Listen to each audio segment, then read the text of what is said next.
રાજ્યમાં અકસ્માતના બનાવો સતત વધી રહ્યા છે. આ દરમિયાન અકસ્માતની વધુ એક ઘટના સામે આવી છે. ગાંધીનગરના રાંદેસણ પાસે હિટ એન્ડ રનની ઘટના ઘટી છે, જેમાં બેફામ કાર ચાલકે 8થી વધુ લોકોની અડફેટે લીધા છે, જેમાંથી 3 લોકોના મોત થયા છે. મળતી માહિતી મુજબ ગાંધીનગરના રાંદેસણના ભાજીપુરાથી સિટી પ્લસવાળા સર્વિસ રોડ પર અકસ્માત સર્જાયો હતો. નશાની હાલતમાં ટાટા સફારી કારના બેદરકાર ચાલકે રાહદારી અને વાહન ચાલકોને અડફેટે લીધા હતા. અકસ્માતમાં 3 લોકોના મોત નીપજ્યા છે, જ્યારે અન્ય ઘણા લોકો ગંભીર રીતે ઘાયલ થયા છે, જ્યારે મૃત્યુઆંક વધવાની શક્યતા છે.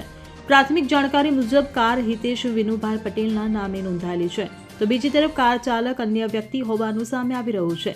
એવી પણ વિગતો મળી રહી છે કે કાર ચાલક નશામાં હોવાનું અનુમાન છે. બીજી તરફ પોલીસે ઘટનાની જાણ થતાં જ સ્થળ પર પહોંચી તપાસ શરૂ કરી છે.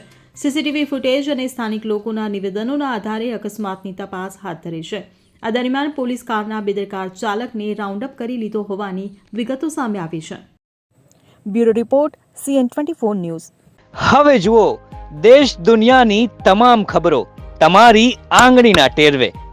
ઉઠાવો મોબાઈલ અને Google Play Store પરથી ડાઉનલોડ કરો અમારી CN24 ન્યૂઝ મોબાઈલ એપ.